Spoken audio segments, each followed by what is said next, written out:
What's up, guys? Heather Kelley. There's not a whole lot of information on her, but I put a missing thing out about her yesterday or the day before. I think it was yesterday morning, and I had a lady. I believe it's a lady, maybe it's a man, that had worked with her and knew some information. I made a video about that. It's the video right before this video, so go check that out. Uh, but this is a family member here that also wrote on that video. Let's read what the family member says because there's a little bit of information here that I didn't know, and I looked into this case a little bit. So this is the family member right here. It says Heather is my cousin. We haven't gotten anything new from the police, but a lot of people have come forward with a lot of information. Can't say what's true and what's not as of now, but all leads have been turned over to the police. It's truly a mystery.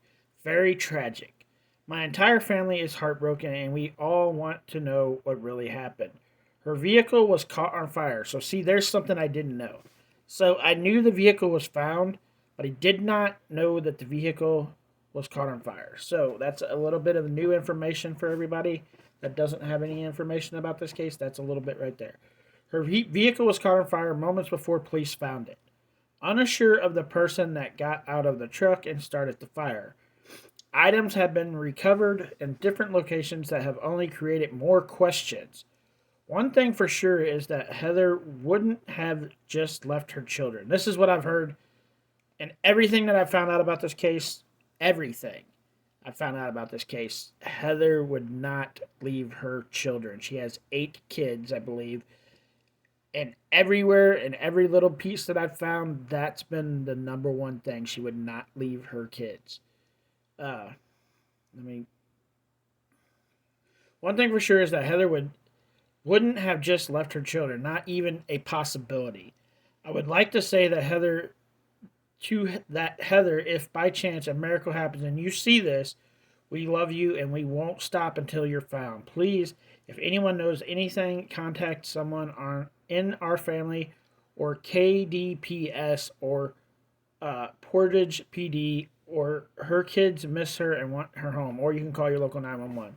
Uh, then she wrote this, so let's read this. This happened. The post from that post that I just read you was posted yesterday in a comment, and this was posted earlier today. Good morning, guys. I just got on and read the comments. Yes, in fact, there was a substantial amount of blood found in her car. See, so the lady or the man that worked with her had said something about there being blood in the vehicle. And this is another person, this is an actual family member saying that there was blood in the vehicle. Uh, yes,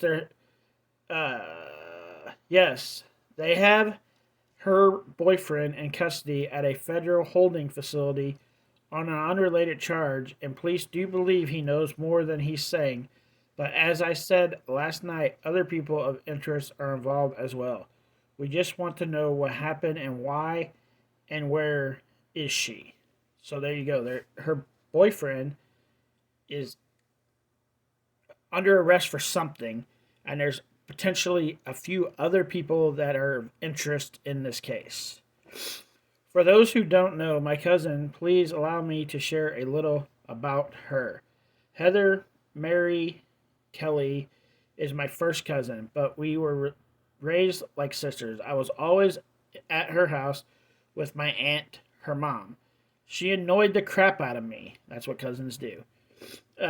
When we were young, but I loved her nonetheless. True, she had 8 kids, but she is an amazing mother who worked her butt off to support all of them. She wasn't into drugs or going out, nor ever been in trouble. She wasn't into drugs or going out nor ever been in trouble. She didn't do dangerous things. She always had her head on straight, which is one thing that just doesn't make sense. Why would anyone do this to her? I wish I could inform you all of a couple other facts that are known that would widen the picture more, but we've been asked not to. I will update this as much as I can until we find her. Thanks again for your doing. So they can't really give me the information that they got because the police doesn't want that information out.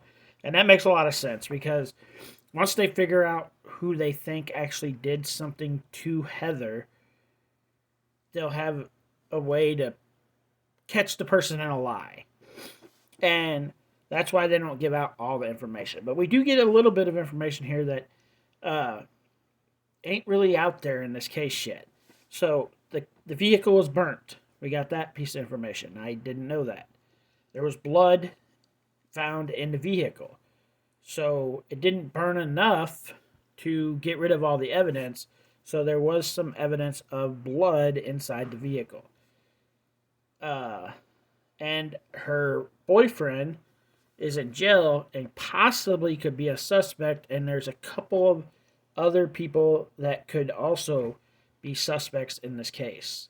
So even though she ain't giving you a whole lot of information, you're getting a little bit more information than you had before this. So yes, guys, if you are a godly type person and praying is something that you do, please pray for this family. Hopefully they find her alive. That would be awesome, especially being there's 8 kids involved in this. 8 kids. Like, even one kid's important, but there's 8 kids involved in this case. And they probably want to see their mother again. So definitely, if you have any information, and I mean any, the tiniest piece of information could be that one piece of information that could break this case open, and they could they could figure out who did this right away. Just one tiny piece of information. Do not go harass these people. This Sunshine girl here. Do not go harass them for information. She's giving you some information. She didn't have to give this information. She chose to give this information. If down the road there's more information that she could give out, she says she will. And don't harass the people that go harass these family members. It just makes me mad. It just makes me mad. The family members don't have to tell you nothing. This woman's choosing to tell us a few little details that we might not have known. So, yes, if you got any information that you think could help in this case with Heather Kelley, who is 30, I think she's 30, okay, it's up there, 35, who is 35 years old, has 8 kids, and went missing, please call your local 911. If you don't want to call 911, go look up this woman on YouTube and message her your information, and she can send it to the local 911 or the local police department. Your little piece of evidence might be the only evidence they need to break this case open. So please, any information, send to 911. All right, guys, so I'm going to let you go. If I get any more information on this case, I will put it out for you guys to see. If you guys want to support my channel, you can do so by checking out my Facebook page, link in the description. Bye, guys.